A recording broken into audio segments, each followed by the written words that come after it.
So we've covered this a lot on the show so far, and I just want to dwell on it because I think it's great. I think what Bernie Sanders is doing is exactly what Democrats all around the country should be doing. And I also think what I'm going to show you, Bernie Sanders did in his most recent ad, is just so powerful. I actually found it very moving, and I got emotional watching it. So I wanted to bring it to you because I think so many people in this moment feel like they don't have a voice, and what Bernie Sanders did was provided them one. So just some background to catch you up to speed. What Bernie Sanders is doing is he's going around the country, not to New York City, not to LA, not to Atlanta. He's going to Republican majority districts in swing states and just some red states, like he's been to Nebraska. And he is on a anti-oligarchy tour, and it is getting folks like massive crowds. It is getting massive crowds. What's right and not wrong. Reportedly, this is 3,000 people in Kenosha, Wisconsin, and there was an overflow room, I'm told, with 1,000 more people.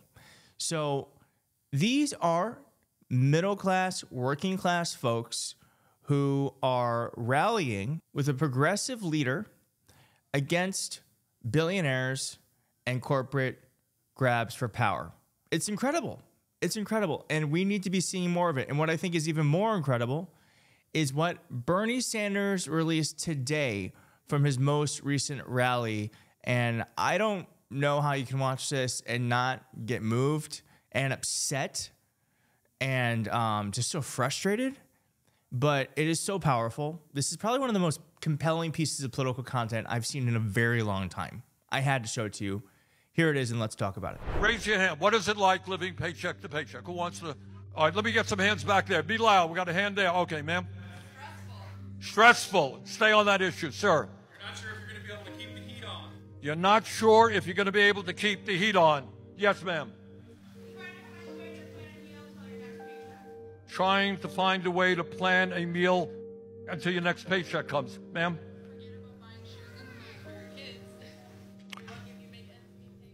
Forget about buying shoes and clothes for your kids. Ma'am? Skipping doctor's visits. Okay, I see a hand back there, sir. Yeah. Fear that your world is going to fall apart, sir. Am I getting glasses or can I get them for my kids? Sir. Can't plan for the future. Hand back there, sir. Psychological warfare. Okay, psychological warfare. Yes. You make impossible decisions for your family. You make impossible decisions for your family, sir. General insecurity. General insecurity. Okay, I think you got it. So let me just tell you something. If we were a poor country, I would come before you and give you a very different speech. I'd say, hey, look, I'm sorry, we're poor. We can't afford decent education, can't afford decent health care. I want you never to forget, we are the richest country in the history of the world. There is no excuse for people dying young because of that stress.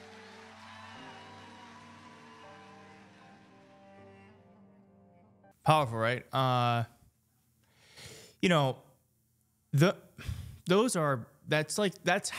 the people I grew up with. I did not grow up with those exact people, but those are the people I grew up with. And I just think about how abandoned folks feel, how hopeless, how taken advantage of. And God, I just love that video and just love that moment. I'm so glad they did that and they captured it because what he did was he gave his power to normal people. And that's what politics should be about. That's what representative government should be about. And I just have to believe that that sort of message and approach is a winning one. And I just have to believe it. Totally different than what the idiot in chief is doing. rolling around with his billionaire buddy in his Tesla. I don't have a picture of it. You saw it. Whatever. We don't just show a fucking picture.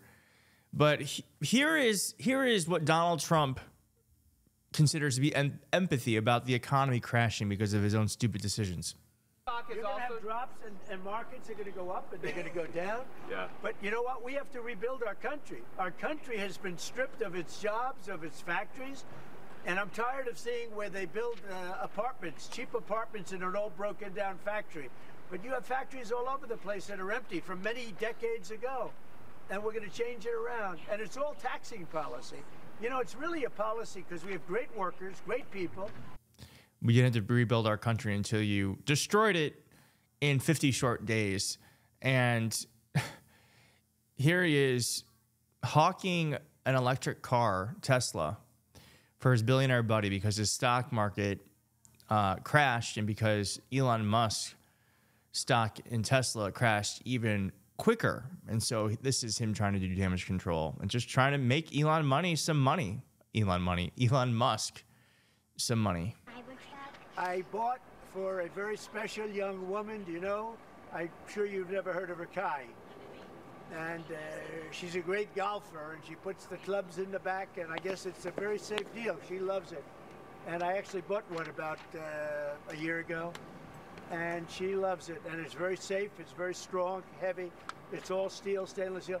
But the cars themselves, so what is this one, Elon? That's the Model Y. That's a Model Y, so I have a lot of information to put into price. Yeah.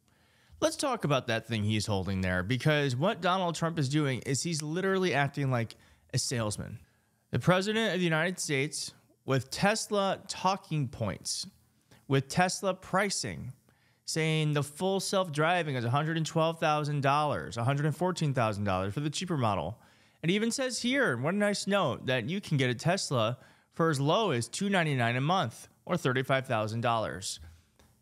This is the messaging our billionaire president and co-president have decided to go with when talking to the American people who are suffering, as we saw in Bernie Sanders' ad. So I just think the juxtaposition of this could not be better for us. I think Donald Trump is coming across as completely unsympathetic for the damage he's creating, and the crowd we see from this, to me, speaks to a movement that is happening, and a movement that this man cannot lead on his own.